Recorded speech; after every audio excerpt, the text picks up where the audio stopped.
Hola, bienvenidos, bienvenidas a todos a este nuevo episodio de Diabetes en Tiempo Real. Vamos a hablar en estos próximos minutos con mis colegas Javier Remón, Laura Pomares y yo, Carolina Gómez Martín, sobre las novedades en la diabetes autoinmune.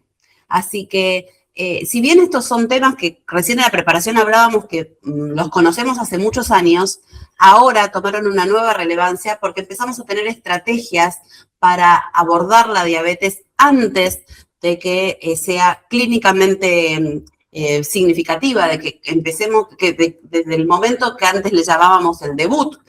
Así que, como tenemos muchas cosas, vamos a cortar acá la introducción y le voy a pedir a Javier, Javi, contanos un poco para entender desde la base qué pasa con la autoinmunidad y cómo termina generando el escenario para que se desarrolle la diabetes tipo 1. Bueno, buenísimo. La verdad que a mí es un tema que me fascina. Entender la autoinmunidad es entender por qué el diagnóstico de diabetes autoinmune es un proceso y no un evento catastrófico como lo hacíamos antes.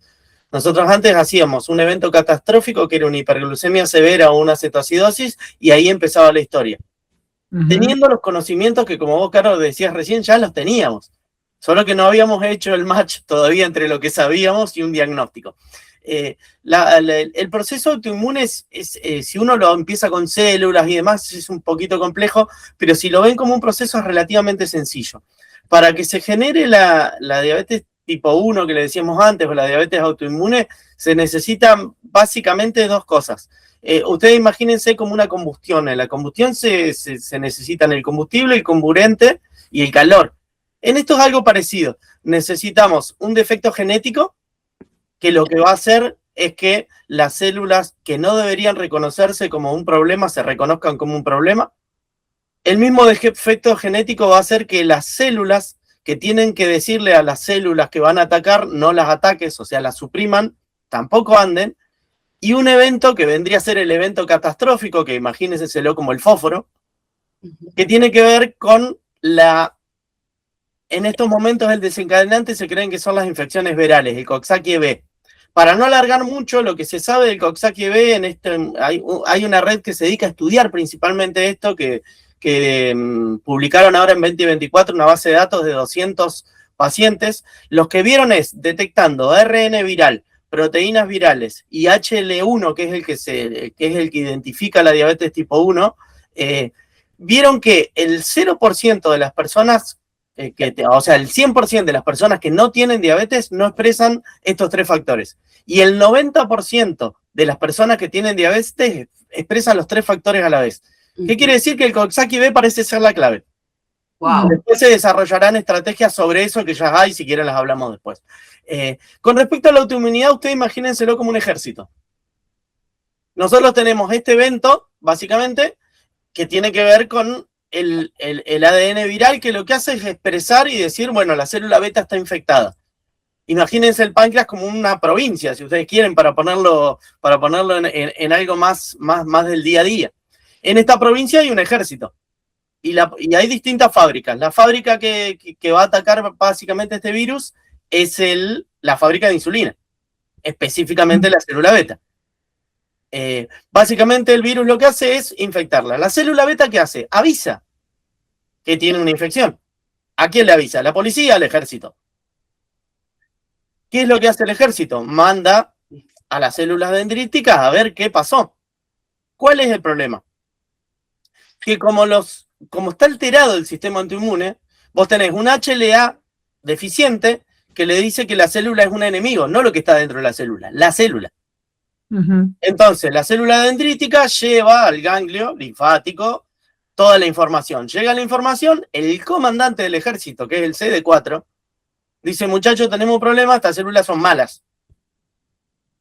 Manda al linfocito CD8 a atacar. Ustedes imagínense al linfocito CD8 como un asesino, básicamente. Y luego, de los restos, manda un espía, que es el linfocito B. El linfocito B no solamente genera anticuerpos, va por el campo de batalla juntando los cuerpos y llevándolos de nuevo para presentar, para asegurarse que no quede nada. Es una maquinaria totalmente eficiente. ¿Y cuál es la otra parte de la maquinaria eficiente? La célula beta libera interferón 1, que es lo que atrae la célula dendrítica, pero además activa una vía que se llama JAK-STAT. Esa vía libera HLA1. El HLA1 en la superficie de la célula, es un cartel que dice mátenme. En realidad está hecho para avisar que ahí está el problema, pero como el linfocito CD4 no reconoce lo propio de lo antiguo, de lo propio de lo ajeno, lo ataca igual. Ese es el gran problema. Tiene un cartel gigante que dice fluorescente, que distingue las células beta del resto de las células. Por eso es tan preciso el ataque, y por eso se perpetúa tan bien, porque la célula beta está continuamente revisando el campo de batalla para que no quede nada, absolutamente nada. Una vez que llega al 80%, básicamente se expresan. Pero en el medio están todos los estadios y todo un proceso que nos lleva desde producir insulina para mantener la homeostasis glucémica hasta no producir nada. Los diplomáticos de este ejército, que vendrían a ser los reguladores, tampoco funcionan.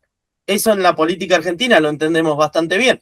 Entonces, tenemos los que tienen que atacar, básicamente están hiperformados. Y los que tienen que suprimir, básicamente no andan. Y de ahí salen las dianas terapéuticas de hoy. Nosotros podemos suprimir a los que atacan, mejorar a los diplomáticos o directamente ocultar el cartel de mátenme, que es la vía JAK-STAT. O sea, podemos hacer invisible a la célula beta, podemos mejorar a los que suprimen o suprimir a los que atacan. Y bueno, hasta ahí llega lo mío, ojalá se haya entendido, a mí me parece un tema fantástico. Sí. No, la verdad que sí, estuvo buenísima la analogía que nos trajiste de la guerra, porque hace que sea mucho más claro. La verdad que la inmunidad en general y la autoinmunidad en particular es a veces difícil de entender, así que bueno, creo que nos diste un pantallazo súper claro y muy importante. Lo loco de esto, ¿no?, es que todo parte obviamente de una alteración genética con el HLA, y que después necesitamos este camino de inflamación que lleva a la destrucción, que es lo que muchas veces nos cuesta explicarle a los pacientes cuando nos preguntan, bueno, ¿por qué desarrolló mi hijo, por ejemplo, diabetes 1? Y eso que hay en el medio es lo que, como decís, Javi, virus, algo más, algo del ambiente, pero todo tiene un terreno genético, pero a su vez no todos los que tienen el terreno genético desarrollan diabetes tipo 1. Entonces, hay un estudio, eso que hay en el medio es muy interesante. Si uno lo mira desde los anticuerpos es una cosa, pero si lo mirás de lo genético, que es el HLA, el HLA-DRQ, bueno, todo lo que sabemos básicamente, hay casi un 80% de familiares que comparten ese HLA. La prevalencia no es tan alta entre familiares. Fíjense, en hijos es un 5% si es de madre, un 8% de padre, y por ser latinoamericano un 5%. Sí, el secreto es una locura, no es genética solamente. Más allá de entender el proceso, que creo que lo explicaste súper claro, todavía quedan muchos interrogantes, que es lo que muchas veces las familias nos preguntan: ¿por qué él o por qué ella? ¿Por qué ahora y no antes o no después? Y son cosas que probablemente podamos ir aclarando con próximas investigaciones. A partir de este conocimiento de la autoinmunidad que vos nos contás, Javi, es que de este conocimiento y de cómo los pacientes que empiezan a tener autoinmunidad van a ir recorriendo ese camino hacia la diabetes clínica, es que se establecieron lo que ahora llamamos los estadios de diabetes tipo 1. Esto se planteó por primera vez en un documento intersocietario en el 2015, pero la realidad es que viene tomando mucha fuerza en estos últimos años, probablemente por lo que vos comentabas de que empezamos a tener algunas estrategias y más conocimiento para actuar. Y básicamente vamos a dividir a la diabetes tipo 1 ahora en 3 estadios. El primer estadio es en el cual vamos a tener positividad de al menos 2 anticuerpos. Sabemos que para la diabetes tipo 1 o autoinmune tenemos 4 anticuerpos que son los que principalmente podemos dosar: el anticuerpo antiinsulina, el IA2, que es el de tirosina fosfatasa, el anti-GAD o glutámico descarboxilasa, y el ZNT8, el transportador de zinc. Entonces, si una persona tiene 2 o más de esos anticuerpos positivos, pero sus valores glucémicos son normales, vamos a considerar que está en estadio 1 de diabetes. El estadio 2 es la positividad de 2 o más anticuerpos sumado a algún parámetro de disglucemia, con glucemias alteradas entre la normalidad y el diagnóstico de diabetes clínica, como por ejemplo una glucemia en ayunas entre 101 y 125 o una glucemia a las 2 horas postcarga entre 141 y 199. Y el estadio 3 va a ser lo que siempre llamamos diabetes, debut de diabetes o diabetes clínica, donde se van a sumar los anticuerpos, la glucemia, la alteración de la glucemia ya establecida, cumpliendo criterios de diagnóstico, con glucemia en ayunas más de 126, una glucemia postcarga más de 200 y generalmente ya con síntomas clínicos en la mayoría de los casos. Así que esto es importante tener claro, porque también estos estadios, además de ayudarnos a esclarecer en qué momento de la evolución de la diabetes tipo 1 está una persona, nos ayudan a dar un pronóstico, y si bien sabemos que en medicina los pronósticos tienen sus falencias, sabemos que una persona que está en estadio 1 de diabetes tipo 1 va a desarrollar diabetes, la probabilidad de desarrollar diabetes en los próximos 5 años es un 44%. Ahora, en 10 años es un 70% y a los 15 años un 88%. O sea, prácticamente el 90% de las personas que están en este estadio 1 van a desarrollar a lo largo de su vida diabetes. Y en el estadio 2 los porcentajes son mucho más llamativos, más altos, porque ya se está impactando en la función beta celular. El estadio 2 a los 5 años va a tener un ritmo de progresión de un 75%, va a hacer el debut clínico, y si lo tomamos a lo largo de su vida, una persona en estadio 2 de diabetes va a desarrollar en un 100% diabetes clínica. Así que esto creo que es interesante tenerlo claro, porque nos ayuda a hablar con las familias, a saber dónde estamos parados, cuáles son los riesgos de progresión, pero bueno, sin duda con eso también tenemos que ver cómo diagnosticar, ¿no? Ahora tenemos más herramientas que las simples glucemias. Laura. Claro. Sí, Caro, es súper importante justamente la visión que ha cambiado en estos últimos 5 o 6 años de una patología que realmente la diagnosticábamos cuando el paciente debutaba en cetoacidosis. La gran mayoría de las veces era muy difícil diagnosticar antes porque no lo teníamos en cuenta como indicación. Muchas veces un paciente debutaba en cetoacidosis. Si era, por ejemplo, un paciente pediátrico, los padres, la típica pregunta era ¿qué hago, qué hacemos o los tenemos que estudiar a los hermanitos? Y nosotros les decíamos que no, pero porque no teníamos tampoco ninguna conducta para hacer, pero ahora con todos estos conocimientos estamos virando una medicina, entre comillas, llamémosle preventiva, no, digamos, la diabetes va a aparecer igual, pero el terreno y la forma de debut va a ser muy diferente. Hoy, comentábamos recién, has tenido un paciente en cetoacidosis grave hace unas semanas, nosotros también en el hospital, una nena de 11 años con 6,8 de pH, que directamente fue a terapia. Esa era nuestra, digamos, la manera habitual de debut. Pero con todos estos estadios, justamente lo que uno intenta es decir, bueno, primero, ¿en quiénes vamos a estudiar? Hay muchos algoritmos diferentes, también depende de la prevalencia de diabetes tipo 1 en los países, ¿no? Nuestro país no es un país de tan alta prevalencia, pero sí, por ejemplo, países europeos, Dinamarca, Italia, están haciendo ya screening de los 4 autoanticuerpos. Sí. Perdón que te interrumpa, nosotros teníamos el concepto de que no era prevalente, pero ser latinoamericano es casi, el riesgo es casi igual que tener un papá con diabetes. Bueno. Tener una mamá con diabetes tipo 1. O sea, fíjate, sí. No lo buscábamos. Claro, quizás no lo buscábamos.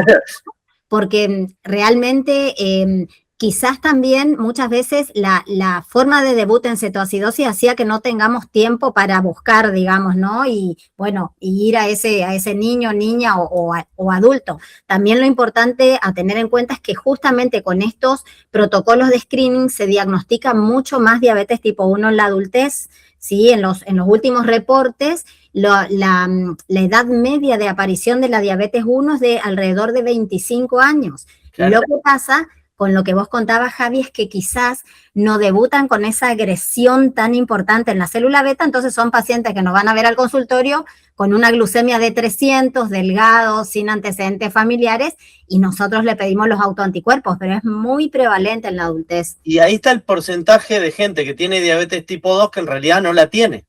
Claro, hacer el diagnóstico diferencial, sí, que también esto va virando. Muchas veces el laboratorio tampoco entendía qué era lo que estábamos pidiendo, pero ahora de a poquito, así como lo fue la albuminuria, el RAC, que tuvimos que insistir en que sea en una orina, bueno, ya nos van como comprendiendo. Pero de lo que vos hablabas, Caro, el diagnosticar en estadios va a hacer que si diagnosticamos antes la patología, preservemos mucho más la función de célula beta y este paciente a largo plazo tenga mucha mayor estabilidad, mucho menos complicaciones, obviamente una calidad de vida mucho mejor. Entonces, lo que hacemos hoy en día es, yo les contaba que, por ejemplo, países como Italia escrinean a población general, menores de 20 años lo hacen incluso en las escuelas, como si fueran campañas de vacunación, hacen campaña de screening para niños en población, niños adolescentes, población general. Eso es un abordaje, decir, bueno, escrineo a todos los menores de 20 años. Otro abordaje en ciertos países que quizás tienen un poquito más de dinero es, bueno, hago el screening genético y de esos voy y busco los pacientes que tienen genética positiva, voy y busco anticuerpos, ¿sí? Y mundo ideal. Sería lo ideal, lo más caro y lo más difícil de hacer. Y después el otro abordaje que se está haciendo más en nuestros países, y creo que es lo que un poco más es hacia lo que Argentina más va, es, bueno, arranco por familiares de primer grado, ¿sí? Madres, padres, hijos de una persona que tiene diabetes tipo 1, escrineo, si es posible, los 4 autoanticuerpos, ¿sí? Y si me dan alguno positivo, la realidad es que tengo que repetir con otro método, ¿sí? Tengo que tener una confirmación. Y bueno, y ahí de acuerdo a cuántos autoanticuerpos me dan positivos en esa persona, que puede ser un niño o un adulto, lo voy siguiendo con estadificación metabólica. ¿Qué quiere decir esto? Bueno, lo voy siguiendo con glucemia en ayunas, con hemoglobina glicosilada y con PTOG. Si fuera posible ponerle un monitor continuo, mejor todavía, sí, está también en los algoritmos, pero lo más importante es ver cuántos autoanticuerpos tengo positivos, si es uno o más de uno.